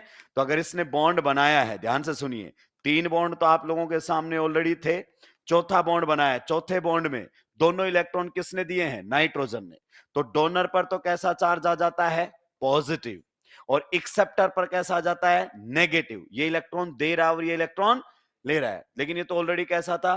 पॉजिटिव। तो ये तो क्या हो गया? न्यूट्रल। तो बच्चे को लगता है कि इलेक्ट्रॉन तो 2 दिए और चार्ज कितना आया है? +1। तो वो समझाया है बिल्कुल जीरो लेवल से कि टेक्निकली ऐसे समझो एक इलेक्ट्रॉन इसके पास पहले चला गया, अब एक एक करके क्या बना लिया है? बॉन्ड। क्योंकि जब इलेक्ट्रॉन दे रहा है तो इलेक्ट्रॉन्स पर हक नाइट्रोजन का भी है। जैसे अब मुझसे पूछा जाए, ये तो ठीक है, बिल्कुल सही बात है, आपके सामने ऐसे है, आप बताइए ये तो दोनों इलेक्ट्रॉन बॉन्ड में किसके हैं? नाइट्रोजन के। तो जब मैं ऑक्टेट कंप्लीट करूंगा तो ये इलेक्ट्रॉन्स क्या नाइट्रोजन अपने ऑक्टेट में लेकर चलेगा? चलेगा। क्लियर? तो जब नाइट्रोजन 4 बॉन्ड के साथ पॉजिटिव बना रहा है, मतलब उसने अपना लोन पेयर का इस्तेमाल बॉन्ड फॉर्मेशन में किया है, और ऐसे कंडीशन में उसका ऑक्टेट क्या मिलेगा? कंप्लीट। जैसे इसकी स्ट्रक्चर बनानी पड़े, ये आपके वैलेंस सेल में आप बताइए कितने इलेक्ट्रॉन्स होते हैं इसके? 5। एक बॉन्ड, फिर से 2 बॉन्ड, फिर से 3 बॉन्ड, और चौथा बॉन्ड, मतलब ये लोन पेयर भी किस में इस्तेमाल में लिया गया? बॉन्ड फॉर्मेशन में, ऑक्टेट कंप्लीट। तो इसके वैलेंस सेल में आप बताइए कितने इलेक्ट्रॉन्स माने जाएंगे? 8 इलेक्ट्रॉन्स। हाँ स्टेबल है, आयन है ना, आयन है। Stability is a relative term, stability is a relative term. किसके कंपैरिजन में स्टेबल है, किसके कंपैरिजन में अनस्टेबल है? आप पूछोगे क्या इसका एग्जिस्टेंस है, then I will say yes, इसका एग्जिस्टेंस है। NH4+Cl- सोल्ट एनालिसिस में आपने कई बार देखा है। चलिए आइए, आता है इनकंप्लीट ऑक्टेट के साथ।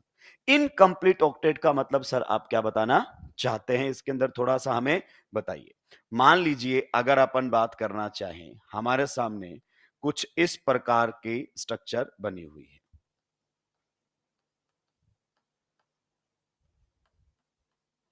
मान लीजिए हमारे सामने कुछ इस प्रकार की स्ट्रक्चर बनी हुई, ये देखिए, इसको गौर से देखो, गौर से देखिए इसमें। इधर देखो, इधर भी नाइट्रोजन पर कैसा चार्ज है, इधर भी नाइट्रोजन पर कैसा चार्ज है, पक्का? अब बताइए दोनों में फर्क क्या है? इसमें नाइट्रोजन के टोटल बॉन्ड कितने हैं बताओ? 4 बॉन्ड बढ़ के पॉजिटिव चार्ज आ रखा है। नॉर्मली कितने बनाता है? 3। नॉर्मली अगर नाइट्रोजन से पूछो तो नाइट्रोजन कितने बॉन्ड बना लेता है? 3। और ये क्या रख लेता है? लोन। सही बात है। लेकिन यहां पर बॉन्ड कितने हैं देखो? 2 पॉजिटिव चार्ज, मतलब लोन पेयर का इस्तेमाल बॉन्ड फॉर्मेशन में नहीं किया गया। जब बॉन्ड की संख्या बढ़ेगी तो लोन पेयर इस्तेमाल होता है बॉन्ड फॉर्मेशन। क्लियर? तो यहां पर टोटल उसके वैलेंस सेल में बताओ कितने इलेक्ट्रॉन्स होते थे? 5। एक इलेक्ट्रॉन यहां पर गया बॉन्ड फॉर्मेशन में, एक इलेक्ट्रॉन यहां पर गया बॉन्ड फॉर्मेशन में, तो 2 तो आपके इस्तेमाल ले लिए गए हैं। क्लियर? बच गए कितने? 3। तो ये आपके सामने तीसरा, ये चौथा, और प्लस चार्ज का मतलब एक इलेक्ट्रॉन इसने खो दिया है। आगे बात समझ में? तो प्लस में फर्क समझो, अगर बॉन्ड की संख्या ज्यादा है तो वो लोन पेयर अब बॉन्ड बनाने में चला गया, और अगर बॉन्ड कम हुए और फिर भी प्लस है मतलब इलेक्ट्रॉन खो चुका है इसका। अब बताओ इसके वैलेंस सेल में कितने इलेक्ट्रॉन्स हुए? 2, 2 4 और 2 6। तो इसके वैलेंस सेल में राइट नाउ 6 इलेक्ट्रॉन्स हैं। बताओ ऑक्टेट कंप्लीट है कि इनकंप्लीट? तो यू विल से इनकंप्लीट ऑक्टेट। और यहां बच्चों को नहीं समझ में आता जब वो पढ़ता है stability comparison of resonating structures, नहीं पता चलता उसको ऑक्टेट कंप्लीट है या इनकंप्लीट। ऐसे भी पॉजिटिव दिखता है उसको, वैसे भी पॉजिटिव दिखता है। तो क्या ये पॉइंट आपको क्लियर हुआ? तो बॉन्ड बढ़कर पॉजिटिव आ रहा है तो कोई दिक्कत नहीं है, लेकिन बॉन्ड घट के पॉजिटिव आ रहा है तो मतलब उसका ऑक्टेट इनकंप्लीट हो गया। जल्दी से सुलटाएंगे, आगे बढ़ूंगा।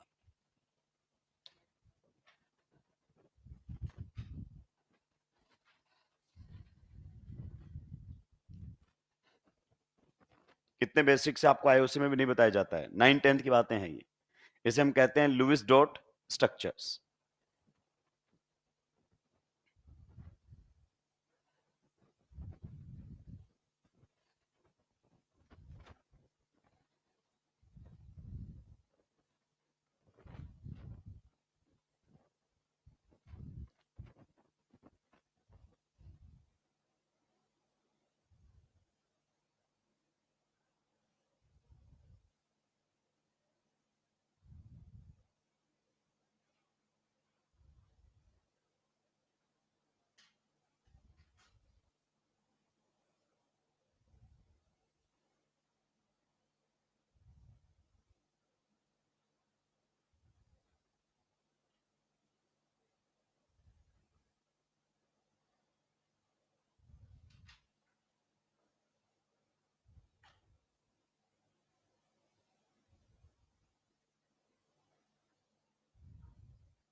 सुलटा दिया है।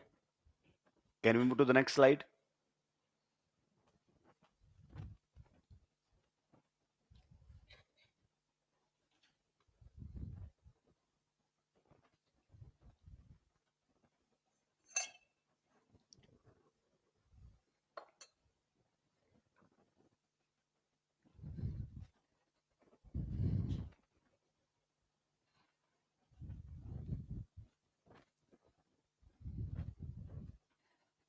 कोई भी एटम बॉन्ड क्यों बनाता है? Stability, to complete its octet. एक स्टेबल इलेक्ट्रॉनिक कॉन्फ़िगरेशन एक्वायर करना चाहता है, लाइक नोबल गैसेस।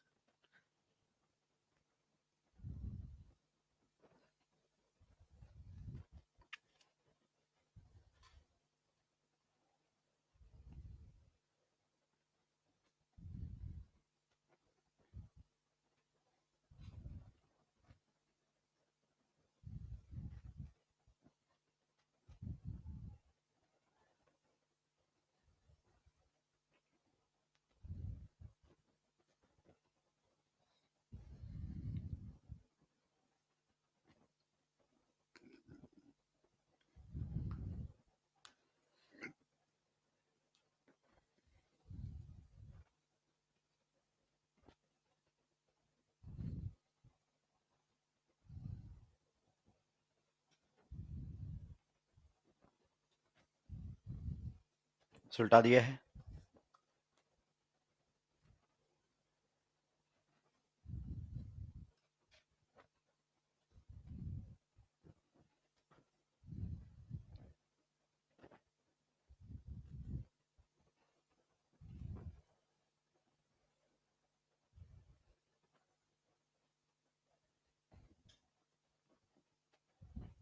सुलटा दिए है।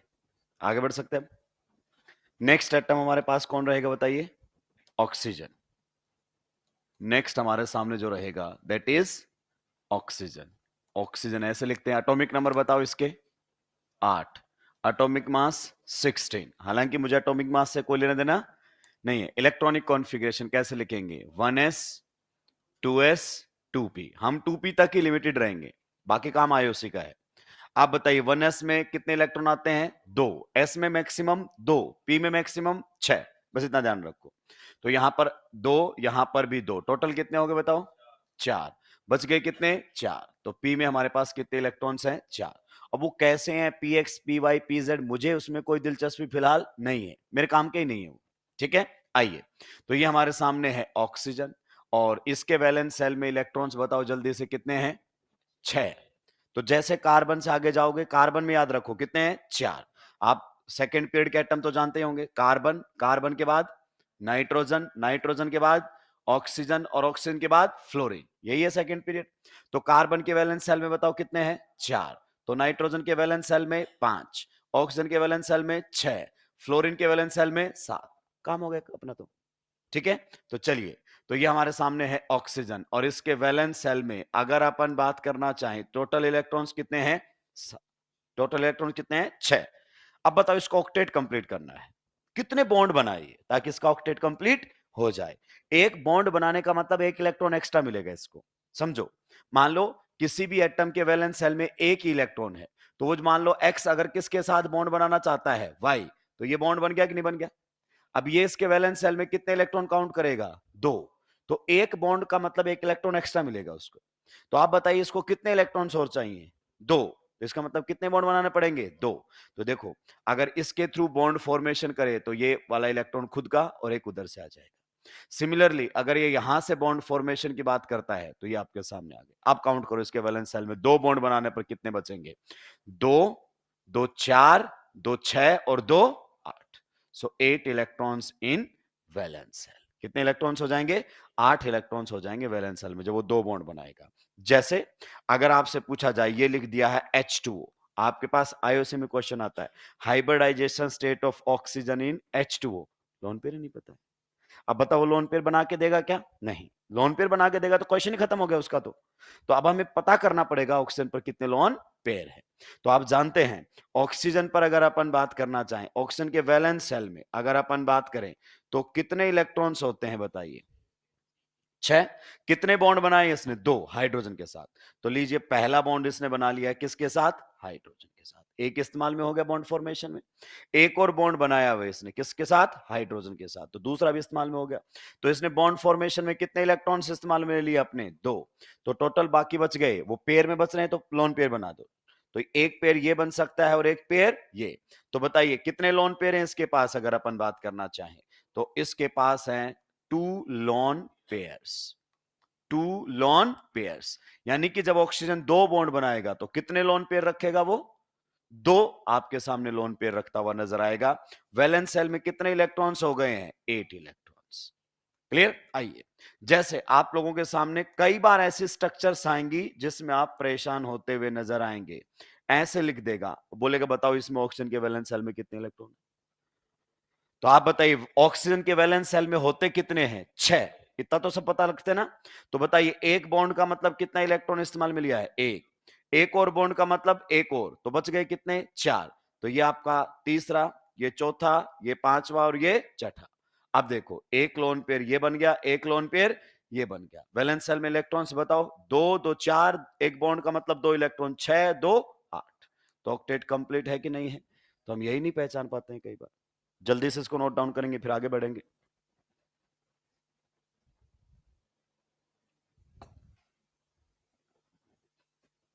नेगेटिव का मतलब, यस, नेगेटिव का मतलब लोन पेयर नहीं। नेगेटिव का मतलब एक इलेक्ट्रॉन ऐसा है जो उस एटम का खुद का नहीं है, presence of an extra electron, that's it.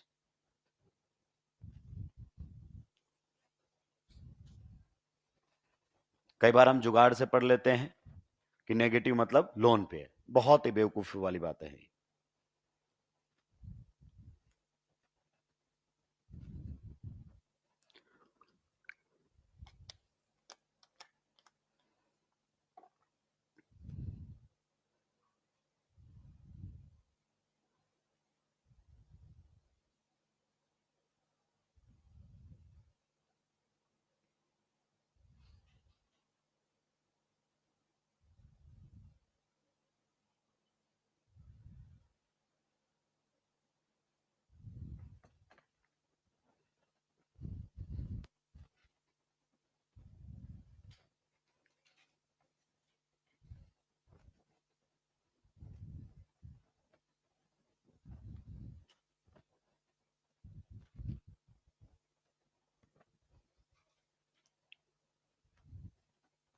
सुलटा दिया है।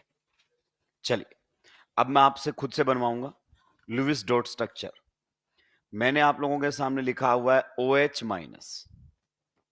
आप बताइए इसमें ऑक्सीजन के वैलेंस शेल में कितने इलेक्ट्रॉन्स? OH माइनस, ऑक्सीजन के वैलेंस शेल में कितने इलेक्ट्रॉन्स हैं? लुईस डॉट स्ट्रक्चर बनाइए, पता कीजिए। माइनस का मतलब एक इलेक्ट्रॉन एक्स्ट्रा है, सीधी सी बात है। स्ट्रक्चर बनाइए। अगर मैं ऑक्सीजन के वैलेंस शेल की बात करना चाहूं तो ऑक्सीजन के वैलेंस शेल में आप बताओ कितने होते हैं? 6। पक्का? आप देखो ये 6 इलेक्ट्रॉन मैंने बना दिए कि नहीं बना दी? और एक बॉन्ड इसने किससे बना रखा है? हाइड्रोजन से। मतलब एक तो इसने किस में इस्तेमाल में ले लिया है? बॉन्ड बनाने में। लेकिन एक नेगेटिव चार्ज भी है। नेगेटिव का मतलब है एक्स्ट्रा इलेक्ट्रॉन। तो ये आ गया एक्स्ट्रा इलेक्ट्रॉन। अगर मुझसे पूछे लोन पेयर कितने होगा भी इसके ऊपर? 1 2 3। सही बात है कि नहीं है? तो इसके वैलेंस शेल में है 8 इलेक्ट्रॉन्स और कंप्लीट ऑक्टेट है, 3 लोन पेयर है। तो बहुत बेसिक बेसिक क्वेश्चंस कई बार हमसे पूछ लेता है और हम सुलझ जाते हैं। आगे बढ़ सकता हूं। अब आपको ऑक्सीजन पर क्या दिखाई देगा? पॉजिटिव चार्ज भी दिखाई देगा।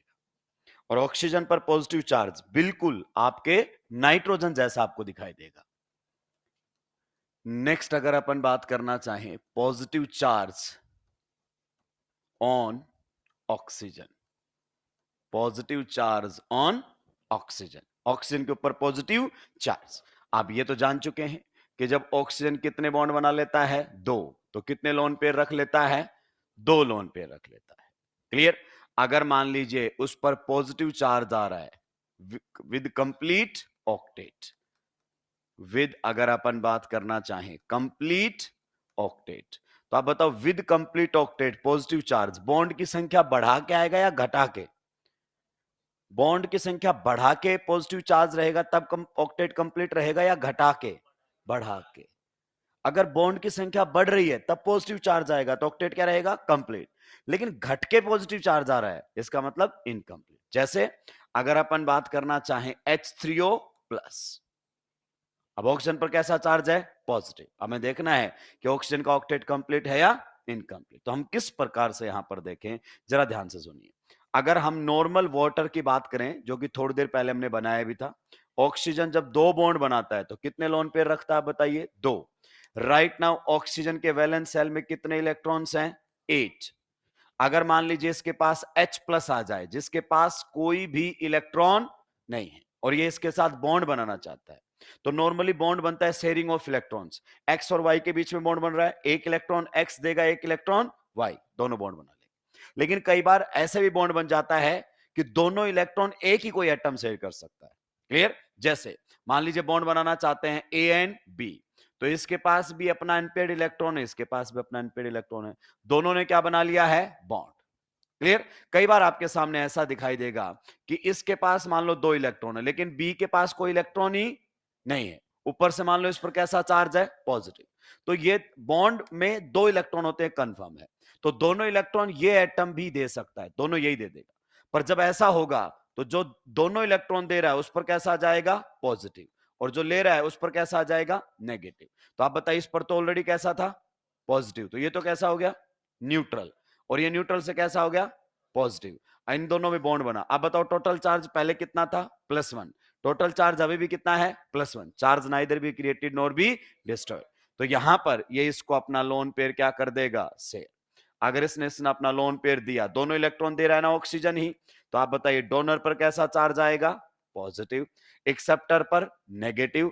ये पॉजिटिव से नेगेटिव आने पर न्यूट्रल हो गया, और इसके पास अब कितना लोन पेयर बच गया? मात्र एक।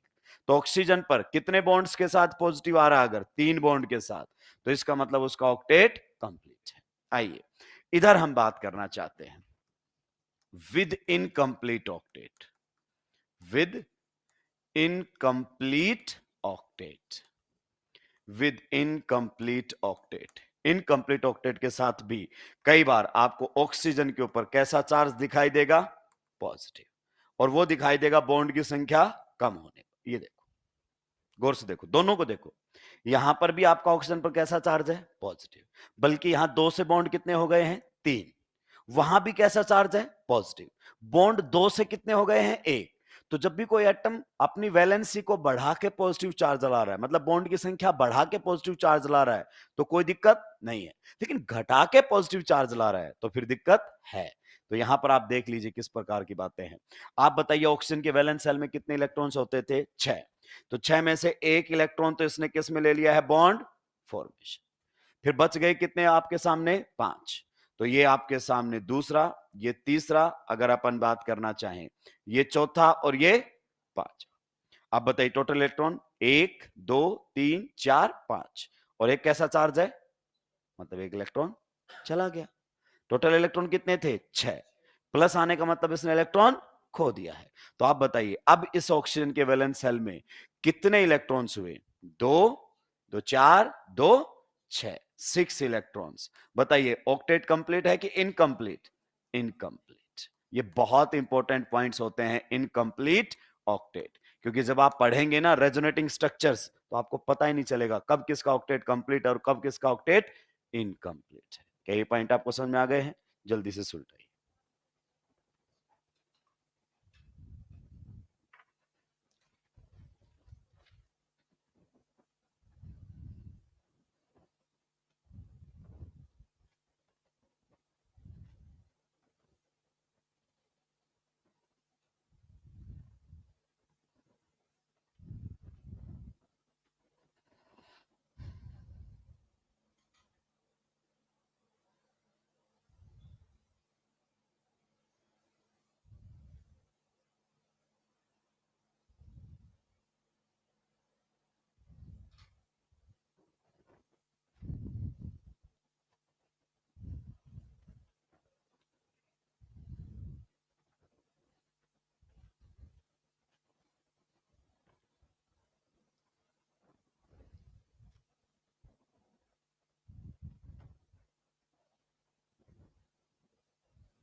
सुलटा दिया है क्या?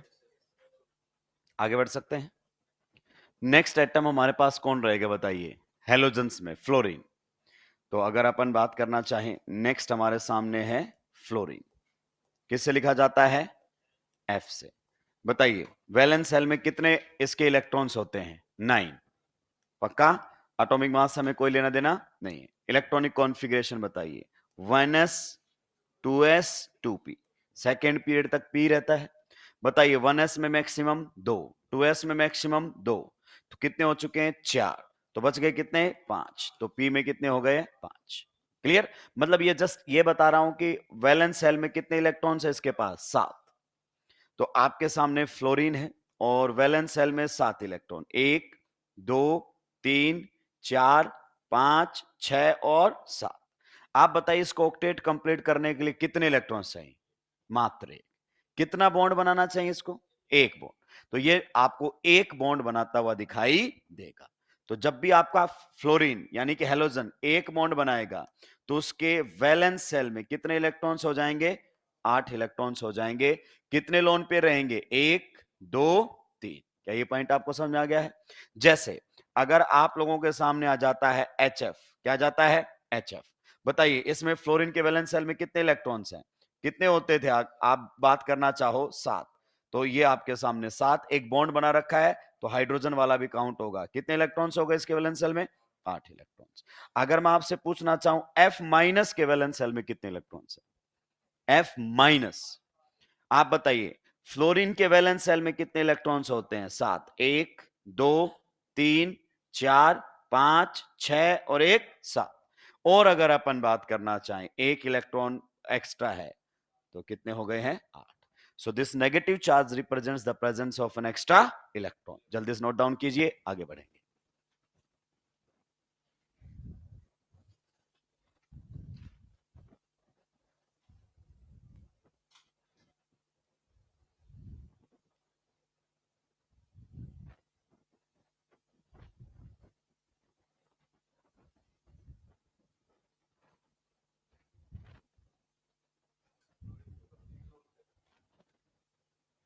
किसमें? फ्लोरीन एज अगर अपन बात करना चाहें एटम, बिल्कुल 3 लोन पेयर और एक अनपेड इलेक्ट्रॉन। टोटल कितने हैं वैलेंस सेल में? 7। अगर F माइनस की बात करोगे, फ्लोराइड आयन F माइनस, तो उस केस में 4। सुलटा दिया है। नेक्स्ट अब अगर बात करना चाहें तो अगला हमारे सामने रहेगा कंपाउंड्स को लिखने का तरीका। पर्टिकुलरली अगर अपन बात करना चाहें ऑर्गेनिक केमिस्ट्री कि किस तरीके से ऑर्गेनिक कंपाउंड्स को लिखा जाता है, और यह भी हमारे लिए उतना ही इंपॉर्टेंट रहने वाला है। तो नेक्स्ट हेडिंग लगा देंगे, representation of organic molecule. Next अगर अपन बात करना चाहें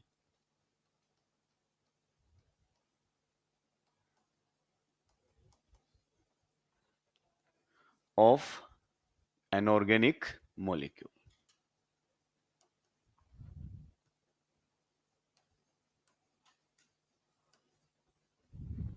representation of an organic molecule. Clear? चलिए देखिए क्या क्या हमारे सामने आता है। एक अगर अपन बात करना चाहें तो हमारे सामने आता है स्ट्रक्चरल फॉर्मूला।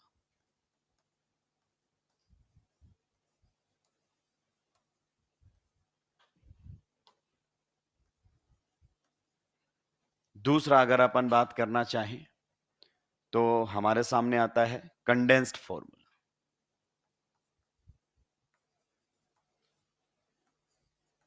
Condensed formula. तीसरा अगर अपन बात करना चाहें तो हमारे सामने आता है बॉन्ड लाइन रिप्रेजेंटेशन।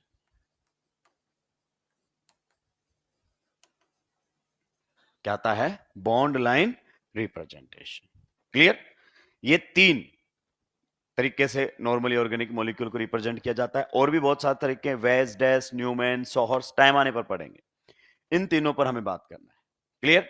ये वाला जो है ना, ये दोनों हमें ढंग से आने चाहिए, क्योंकि जब आप केमिकल रिएक्शंस पढ़ोगे ना, पर्टिकुलरली ये आपको रिएक्शन तो आती है वो, लेकिन एग्जामिनर लिखेगा ऐसे क्या पहचान ही नहीं पाओगे कि ये है क्या। तो उस टाइम पर ये हमारी बहुत हेल्प करेंगे। ठीक है, तो सबसे पहले अगर अपन बात करना चाहें स्ट्रक्चरल फॉर्मूले पर बात कर लेते हैं। पहले वाला डिस्कस कर लेते हैं, इसको स्ट्रक्चरल फॉर्मूला बोल देते हैं या कंप्लीट स्ट्रक्चरल फॉर्मूला बोल देते हैं। स्ट्रक्चरल फॉर्मूला बोल दो, या कई जगह पर आपको क्या लिखा हुआ मिलेगा, कंप्लीट स्ट्रक्चरल फॉर्मूला, एक ही बात। आइए सबसे पहले मैं एक डिफरेंस क्लियर करना चाहता हूं। एक होता है आपका मोलिक्यूलर फॉर्मूला, बहुत सारे बच्चों को क्लियर नहीं होता। One is molecular formula and one is structural formula. One is molecular formula, one is structural formula. आप में से कितने लोगों को इसमें फर्क मालूम है कि क्या मोलिकुलर फॉर्मूला होता है और क्या स्ट्रक्चरल फॉर्मूला होता है? क्योंकि जब तक यही क्लियर नहीं है तो केमिस्ट्री में आप आगे नहीं बढ़ सकते, पर्टिकुलरली लैंग्वेज वाले क्वेश्चंस में। देखिए मोलिकुलर फॉर्मूला की मैं बात करूं तो मोलिकुलर फॉर्मूला केवल आपको यह बताता है कि किस एलिमेंट के कितने एटम्स हैं, खत्म। This is molecular formula. Like मैं आपसे पूछूं what is the molecular formula of water, you से H2O। सिंपल सी बात है। अगर मैं आपसे पूछूं what is the molecular formula of, अगर अपन बात करना चाहें carbon dioxide, then you will say CO2। This is the molecular formula. तो अगर हम मोलिकुलर फॉर्मूला की बात करना चाहें तो ये मान लो हमारे सामने H2O लिखा हुआ है, this is the molecular formula. This tells you that 2 hydrogen atoms are there and 1 oxygen atom is there, कि हाइड्रोजन एलिमेंट के 2 एटम है, ऑक्सीजन का 1 atom, that's it. Then what is the difference between molecular and structural? Structural formula tells you about bonding, tells you about bonding, how the atoms are connected, कि वो atoms इस molecule में जुड़े हुए कैसे हैं।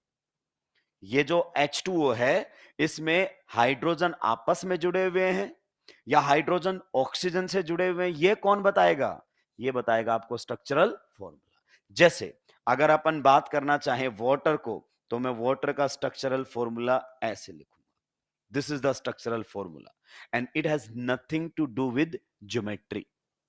ज्योमेट्री से लेना देना नहीं है। कभी आप बोलो वी शेप होता है, ये ज्योमेट्री का मतलब नहीं है। ये आपको केवल कनेक्टिविटी के बारे में बताता है कि both the hydrogens are connected, both the hydrogens are connected to oxygen. In water there is no hydrogen hydrogen bond, दोनों ही ऑक्सीजन से जुड़े हुए हैं। और साथ में पूरी इंफॉर्मेशन देगा कि 2 हाइड्रोजन जुड़ने के बाद ऑक्सीजन पर कितने लोन पेयर बच गए हैं, 2। कंप्लीट स्ट्रक्चरल फॉर्मूले की अगर अपन बात करना चाहें, स्ट्रक्चरल फॉर्मूला बोल देते हैं या कई बार इसको क्या बोल देते हैं, complete. Complete structural formula means it will provides you the complete information, कौन सा एटम किस एटम से जुड़ा हुआ है और किस एटम ने किस एटम के साथ कितने बॉन्ड बनाए हैं और बॉन्ड बनाने के बाद कितने लोन पेयर बच गए हैं, सारी इंफॉर्मेशन देता है।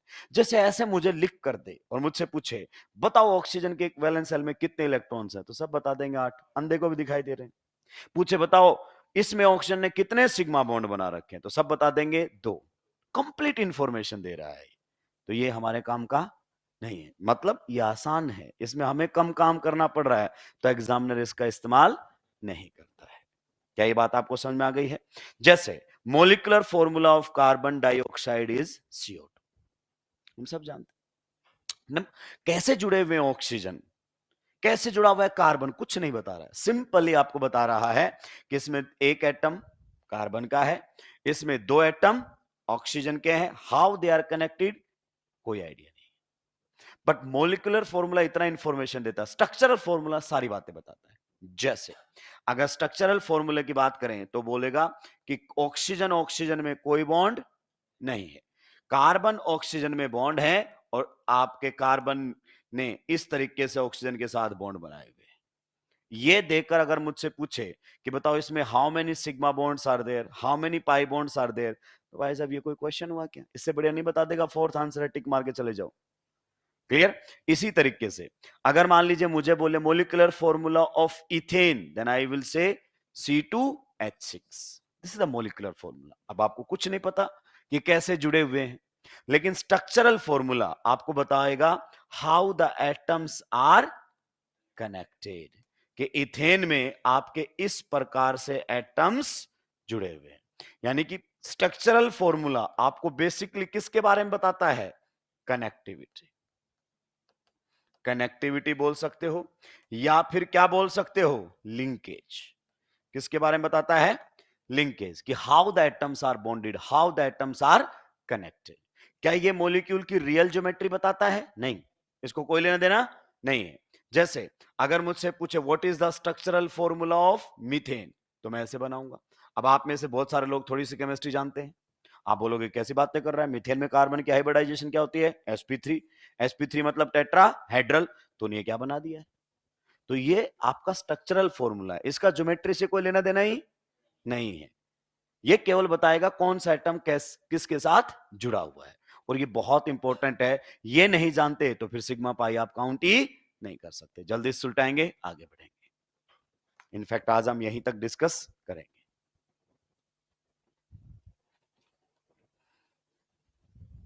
बहुत बेसिक लेक्चर था, पर बहुत ही अच्छा लेक्चर था। Through out the organic chemistry आपको काम आएगा। तो स्ट्रेटजी आपको ध्यान रहनी चाहिए 1 2 3। आज जाकर इसको बहुत अच्छे से रिवाइज करना है। कोशिश करना है ये सारी स्ट्रक्चर आप खुद से बना पाए, दिमाग में चीजें क्लियर हो जाएं। अभी आपके पास समय है तो बहुत अच्छे से रिवाइज कर लो।